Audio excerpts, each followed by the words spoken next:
Salut à tous, bienvenue dans votre émission Tutoie-nous. Je suis ravi de vous retrouver jeudi, toujours avec le même invité, Julien Leclerc, alias Glaucome, que vous connaissez si vous nous suivez depuis lundi.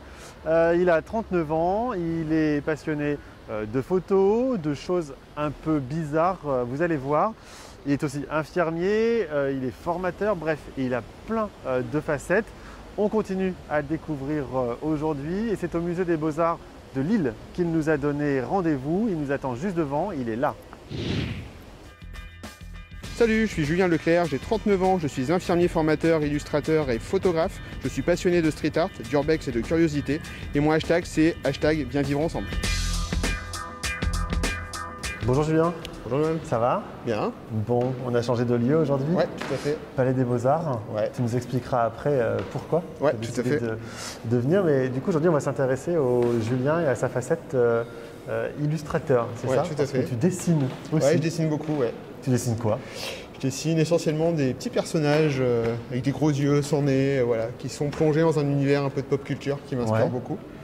Et aussi inspiré par des lieux comme celui-ci où justement tous les artistes ont mis à contribution tout leur imaginaire et essayé de retranscrire au mieux sur le papier ou sur une toile, ce qui n'est pas simple. Qu'est-ce que tu trouves alors du coup dans ces tableaux? Beaucoup d'émotions, beaucoup d'inspiration. Je me dis que si eux ils l'ont fait, je peux le faire aussi. Ouais. Et que chacun avec ses techniques, on peut faire passer des émotions, on peut faire passer être vecteur de certaines choses, certains messages. Voilà. Si on prend par exemple ce tableau-là que tu affectionnes, c'est mon préféré du musée, tout à fait. Qu'est-ce que tu viens chercher? Qu'est-ce qui t'interpelle dans ce tableau? Moi, dans celui-ci, je viens particulièrement capter le regard.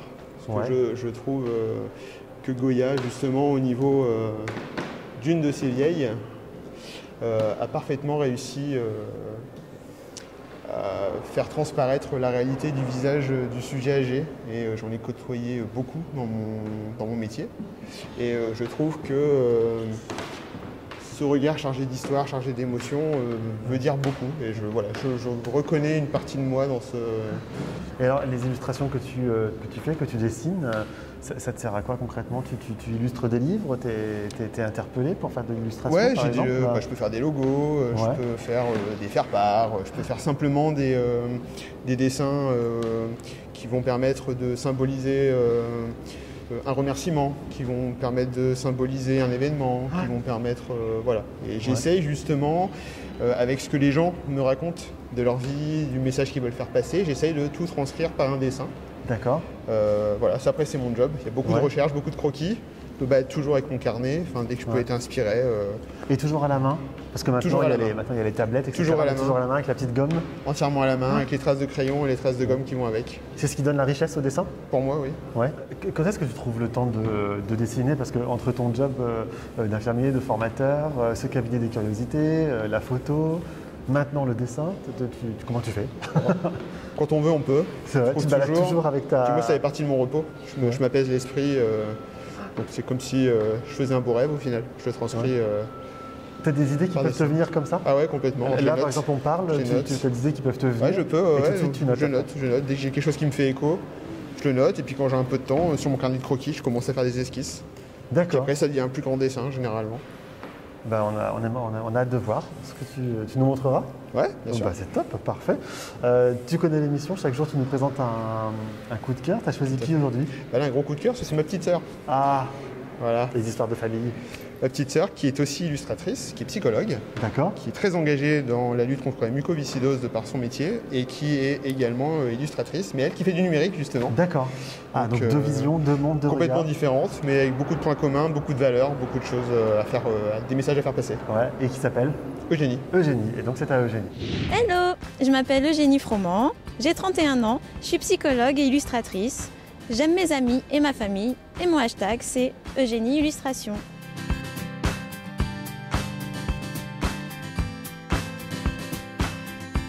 Alors Julien et Noam, je suis avec ton coup de cœur du jour et c'est Eugénie. Comment tu vas Eugénie? Super bien, et toi?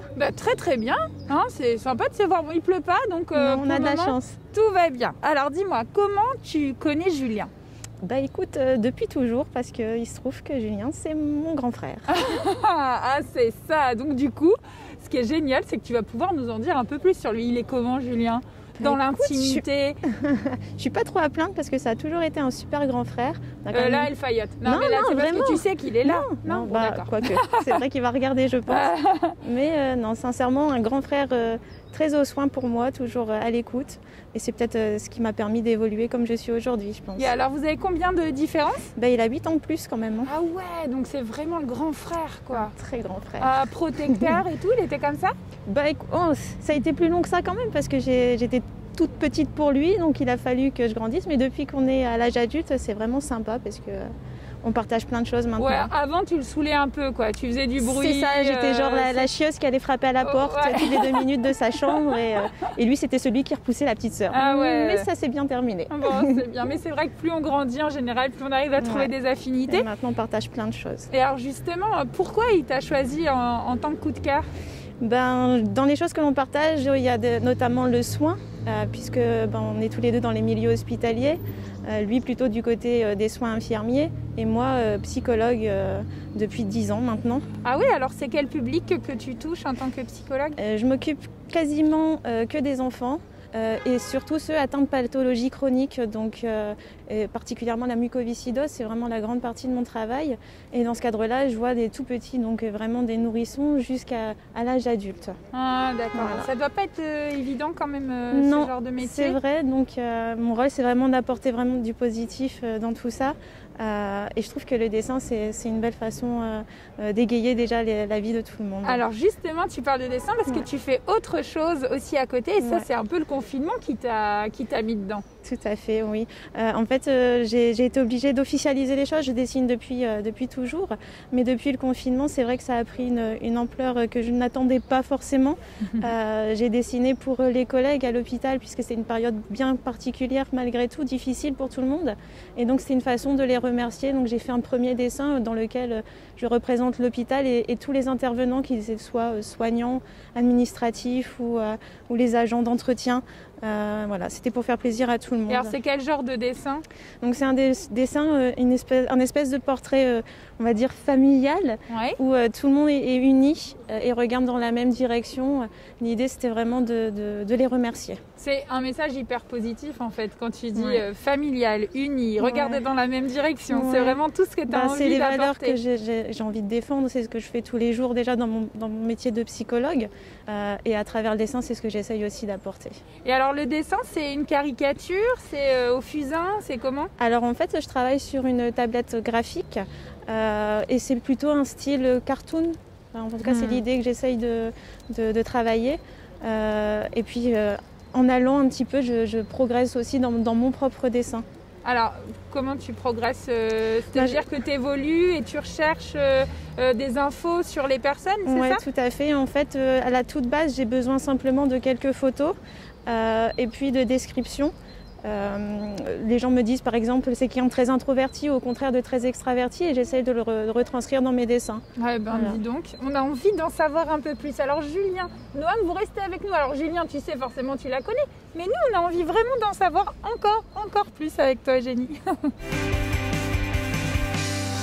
Alors Julien, tu as choisi de nous emmener aujourd'hui au Palais des Beaux-Arts de Lille. Ouais, tout à fait. Pourquoi tu as choisi ce lieu? Alors déjà parce qu'il est absolument magnifique. C'est vrai. Parce qu'on ne peut pas le louper quand on est lillois ou quand on vient en visite à Lille. Parce que c'est un vrai château de conte de fées. Parce qu'il a des pièces majestueuses, des chefs-d'œuvre. On le voit là, rien que là. Voilà, alors ça c'est une de mes salles préférées avec le département où il y a un petit peu de choses égyptiennes. Ouais. Parce que ça m'inspire beaucoup. Ouais. Toujours l'aspect un peu curiosité, un peu l'aspect religieux, un peu voilà, ça me... Pareil, c'est des choses qui m'inspirent, c'est des choses de jeu de couleurs par exemple. Ouais. C'est un peu morbide, mais il y a plein de couleurs, il y a plein de choses à dire. C'est aussi un musée qui s'ouvre beaucoup vers l'extérieur, avec les Open Museum. Moi je suis venu, le premier c'était le dessinateur de BD Zep. Oui. C'était vraiment super sympa de voir ce mélange de ces créations avec les œuvres du musée. En ce moment c'est plutôt la musique, il y a eu sur les séries télé, enfin, je trouve ça... Quand on s'intéresse comme moi à la pop culture, c'est forcément quelque chose qui nous rattache à l'art d'une manière générale. C'est important de dépoussiérer un peu cette image qu'on a des musées. Enfin, j'ai employé un terme c'est chiant, un peu le musée c'est chiant. Ouais, voilà, c'est ça. C'est important d'enlever cette image aussi. C'est primordial. Que ça bouge. Ah oui, c'est primordial. Enfin, pour moi, la culture, c'est un vecteur fait passer beaucoup de choses. Ouais. C'est un vecteur d'égalité, c'est un vecteur de laïcité, c'est un vecteur de beaucoup de choses qui sont hyper importantes pour moi. Et je pense que ça ramène tout le monde au même niveau. Et on a la chance dans un pays où la culture est très très mise en avant, où on a beaucoup d'offres muséales de toutes sortes, petites, plus grandes. Ouais. Ici, on est dans un des plus grands musées des Beaux-Arts de France. Qui est magnifique. Qui est magnifique, des collections absolument sublimes et j'adore venir y passer juste du temps.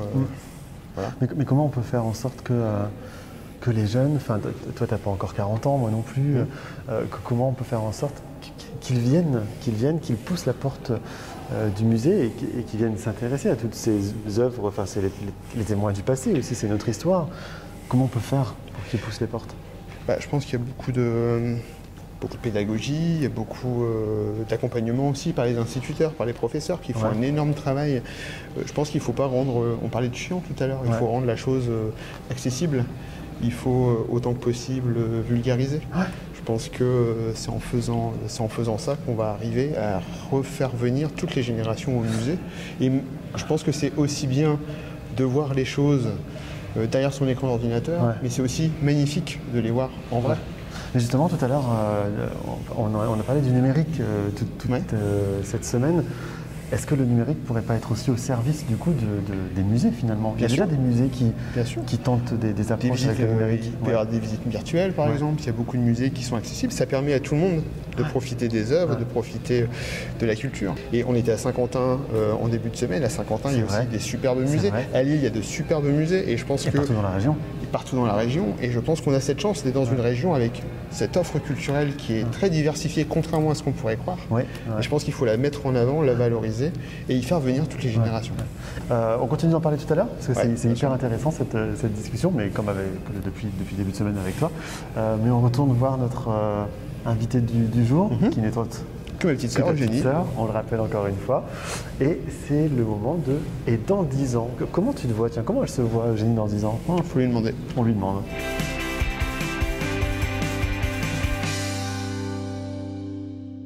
Julien et Noam, c'est le moment de poser la fameuse question à Eugénie. Eugénie, en fait, on se demandait où est-ce que toi, tu te vois, par exemple, dans 10 ans?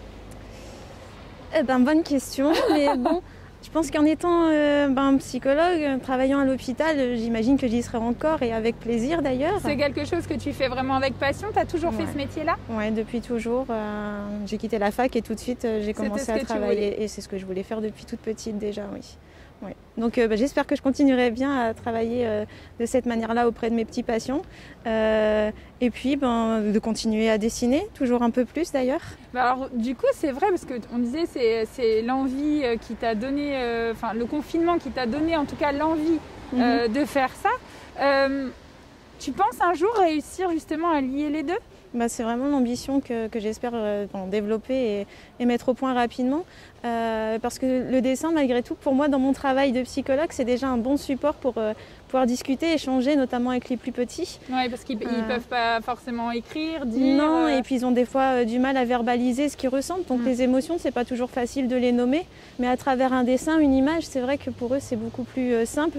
Ou de parler d'un personnage pour parler d'eux. Donc pour moi, c'est vraiment un support de tous les jours. Mais en fait, ça doit être génial parce qu'au lieu de des psys qui vont vous faire des dessins bonhomme bâton pour exprimer les choses avec le cœur, machin, on voit bien le dessin un peu enfantin qu'on peut. Toi, tu leur fais carrément les super dessins. Je dessine et ils dessinent avec moi, donc c'est vraiment un échange, même dans le dessin. Et alors du coup, tu as un projet par rapport à ça? Oui, j'aimerais vraiment beaucoup de développer des petits guides illustrés, donc psychoéducatifs. L'idée, ce serait qu'ils puissent repartir à la maison avec un petit livre leur permettant de travailler avec les parents, par exemple, ce qu'on a travaillé en séance.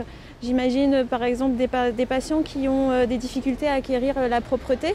Je pourrais imaginer de construire un petit bouquin reprenant les étapes clés qui donnerait à la fois des conseils aux parents et puis rassurer l'enfant sur la démarche d'acquisition de la propreté. Oui, parce qu'en fait, c'est important justement de toujours travailler. En fait, on dit toujours une séance non, ça ne suffit pas, voilà. C'est au quotidien. Oui, et je me dis qu'un support comme le livre et les dessins, c'est quelque chose qu'ils vont pouvoir, sur lesquels ils vont pouvoir revenir avec plaisir le soir au moment de la lecture. Je pense que ça peut être vraiment un bon support et un plus dans mes soins. Et alors, en plus, moi j'en rajoute parce que je suis complètement fan de cette idée, je trouve ça génial, mais c'est vrai que ça peut aussi amener le dialogue avec les parents. Parce que c'est vrai que l'enfant est face à toi, il y a un dialogue qui se crée, il y a une confiance qui se crée, mais des fois, on a du mal à dialoguer avec nos enfants. Il y a des parents qui ont un peu de mal à faire passer les émotions, voilà. Le dessin, le livre servirait aussi à ça. Voilà, c'est ça. Je pense que ça reprendrait vraiment toutes les idées clés. Ça leur permettrait de s'approprier un petit peu ce que moi j'apporte ponctuellement au cours de mes séances et vraiment de se l'approprier et de le travailler au quotidien. Alors ça c'est pour le côté médical, c'est vrai, très dans tes valeurs. Mais tu fais aussi pour le plaisir. On peut aussi te commander des dessins si on veut un super grand dessin de sa famille, un peu exactement. En mode comme ça, dessin animé, on peut tout ça. Bah oui, tout à fait. Donc j'ai créé des pages sur les réseaux sociaux, donc Instagram et Facebook, et les gens peuvent volontiers m'envoyer un petit message et donc je leur réponds et je leur demande des précisions, des photos, des descriptions. Et alors vas-y, donne-nous vite fait la page là. Donc vous pouvez me retrouver facilement sur Eugénie-bas illustration. Et ben voilà, comme ça on l'a aussi, et tu restes avec nous parce qu'après on a un petit quiz avec toi.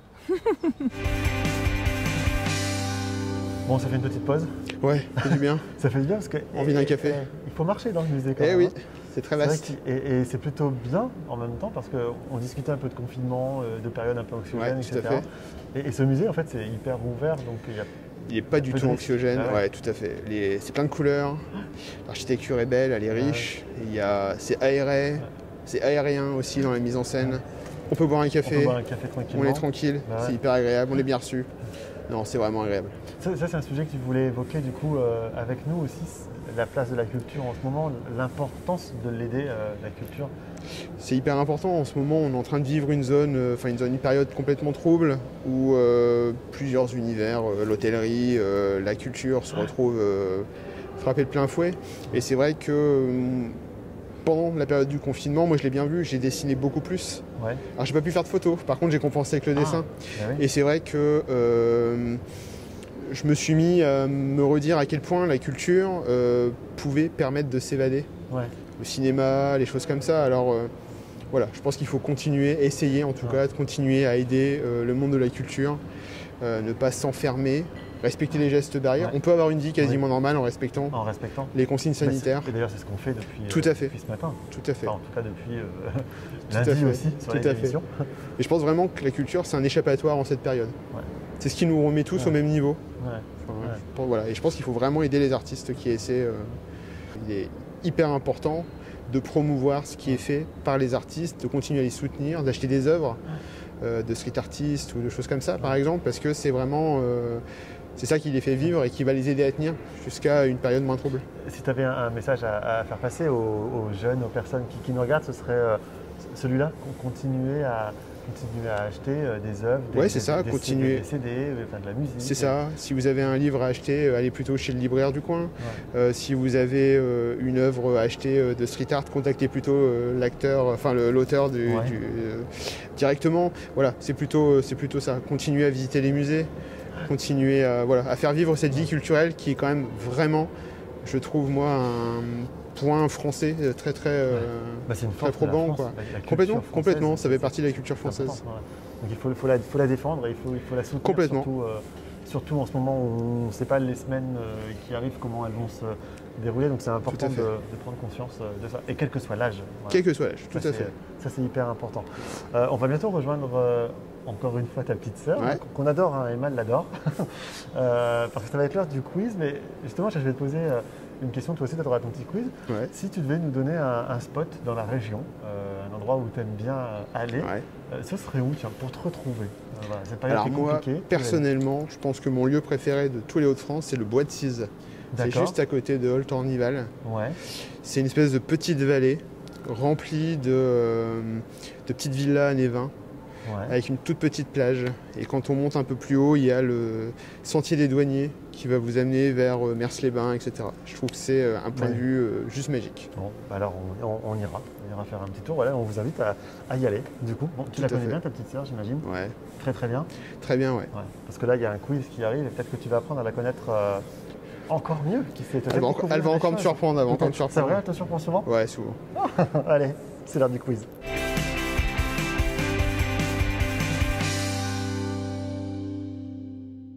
Alors Alors les garçons, c'est le moment du petit quiz. Alors Eugénie, je vais te poser des questions. Je vais te dire si t'es plutôt l'un ou l'autre. Tu réponds tranquille, hein. T'as vu, il n'y a pas de timing. Mais voilà, et comme ça, après on en discute ensemble. Ok. Ok. Alors, question technologie. Tu es plutôt Mac ou PC? Mac. Mac? Oui. Ah bah ouais, bah, en plus avec le dessin et tout, tu utilises J'utilise que Mac. Ouais, Ouais. ok. Donc on va pas la faire changer d'avis, Non. surtout qu'elle l'utilise pour le taf maintenant. Bon, voilà, on te laisse tranquille là-dessus, Eugénie. Question gastronomie. Tu es plutôt fast-food ou resto? 100 fois mieux resto. Pourquoi? Qu'est-ce qui te plaît?